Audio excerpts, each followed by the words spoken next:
Maoist అగ్రనేత Hidma encounter ఓటపు encounter అని పౌర సంఘం నేతలు ఆరోపిస్తున్నారు. ముఖ్యంగా ఈ రోజు జరిగినటువంటి ఎన్కౌంటర్కు సంబంధించిన విషయంలో న్యాయ విచారణ జరగాలని డిమాండ్ చేస్తున్నారు. ప్రస్తుతం పౌర సంఘాలకు సంబంధించిన నేతలు చిలకా చంద్రశేఖర్ ఉన్నారు. సార్ ఏంటి సార్, ఎందుకు మీరు బోటకు ఎన్కౌంటర్ అంటున్నారు, న్యాయ విచారణ కూడా డిమాండ్ చేస్తున్నారు, ఏం చెప్తారు?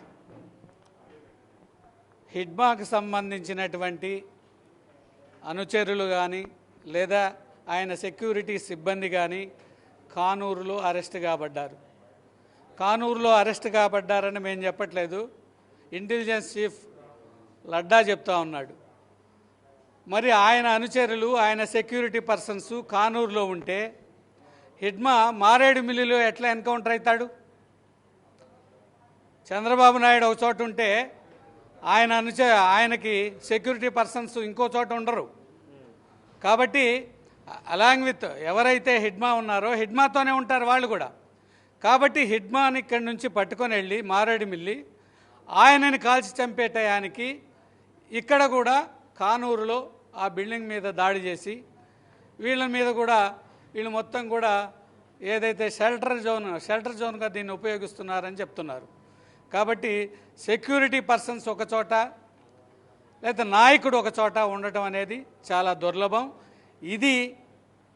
ఈ ఒక్క సాక్ష్యం చాలు ఇది బూటకపై ఎన్కౌంటర్ అని చెప్పడానికి. సార్, అంటే హిడ్మాతో పాటు ఆయన భార్య కూడా చనిపోయింది, మిగతా 8 మంది చనిపోయారని అధికారికంగా ధృవీకరించారు మావోయిస్టులు. మరి మీరేమో సెక్యూరిటీ వాళ్ళు ఎక్కడ ఉన్నారంటున్నారు?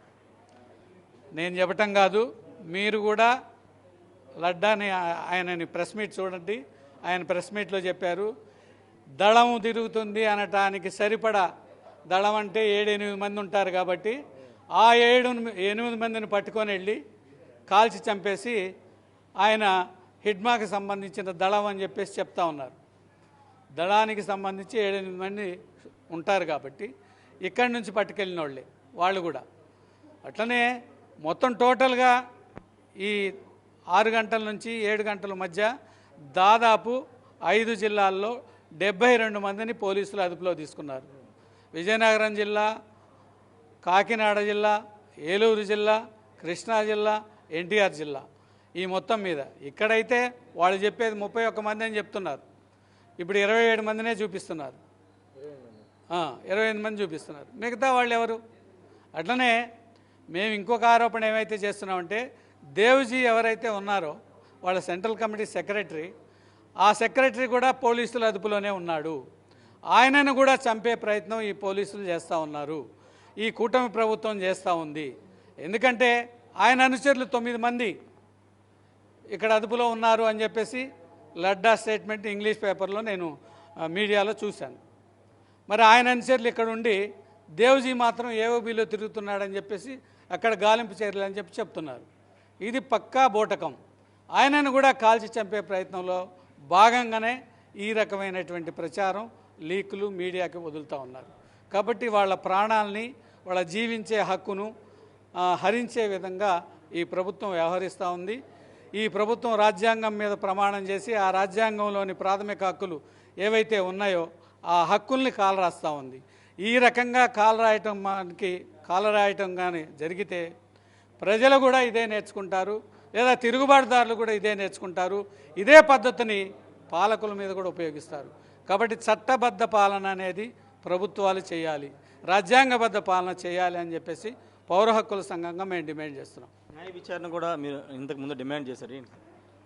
ఖచ్చితంగా కగార్ ఎన్కౌంటర్లు ఏదైతే స్టార్ట్ అయిందో, కగార్ దగ్గర నుంచి దాదాపు 720 వరకు ఎన్కౌంటర్ల పేరుతో పోలీసులు కాల్చి చంపారు.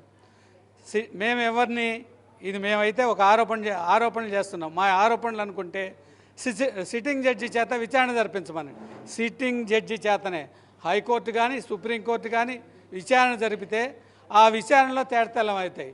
ఈ నిజంగా ఫేక్ ఎన్కౌంటర్సా, నిజమైన ఎన్కౌంటర్సా? నిజమైన ఎన్కౌంటర్లు అయితే పసిపాప చనిపోదు, 6 ఏళ్ల పాప, గర్భిణీ స్త్రీ చనిపోదు, లేకపోతే సంఖలో కర్రలు పెట్టుకున్నటువంటి సిపిఐ మావోయిస్టులు, నడవలేని పరిస్థితిలో ఉన్నవాళ్ళు, జ్వరాలు వచ్చిన వాళ్ళు, కళ్ళు కనపడకుండా తారట్లాడేవాళ్ళు, వాళ్ళని కూడా చంపేసి ఈ ఎన్కౌంటర్లు అని చెప్పేసి మాట్లాడుతూ ఉన్నారు. కాబట్టి ఖచ్చితంగా న్యాయ విచారణ జరిగితే ఇవన్నీ కూడా వెలుగులోకి వస్తాయి. నిజంగా ప్రభుత్వం మేము జరపలేదు అని చెప్పి అనుకుంటే జరపలేదు అన్నది కూడా నిరూపితమైంది. కాబట్టి న్యాయ విచారణ జరిపించాలి. Thank you sir. ఖచ్చితంగా మనుషుల జీవించే హక్కును కాలరాయడానికి ఎవరికి ఆస్కారం లేదని చెప్తున్నారు. ఇది బోటకపు ఎన్కౌంటరే. పూర్తి స్థాయిలో మహేష్ చంద్ర లడ్డా ఆయన ప్రకటన కూడా స్పష్టంగా అర్థం పడుతుంది. పూర్తిగా ఇక్కడి నుంచి విజయవాడ నుంచి హిడ్మాని తీసుకువెళ్ళి మారేడుమిల్లో ఎన్కౌంటర్ చేశారు. కాబట్టి దీని మీద న్యాయ విచారణ కూడా జరగాల్సిన అవసరం ఉంది. దేవుజీ కూడా ప్రస్తుతం పోలీసుల అదుపులో ఉన్నారు. ఆయన ఇక్కడ లేరు, ఏఓబీలో ఉన్నారంటూ కొంత అబద్ధపు మాటలు మాట్లాడుతున్నారని చెప్తున్నారు. ఖచ్చితంగా పోలీసు అదుపులోనే దేవ్జీ కూడా ఉన్నారు. కాబట్టి ఈ అంశాలన్నిటి సంబంధించి విచారణ జరగాల్సిన అవసరం ఉందని చిలకా చంద్రశేఖర్ చెప్తున్నారు. Camera person Osannat, Rayesh, big TV, Vijayawada నుండి.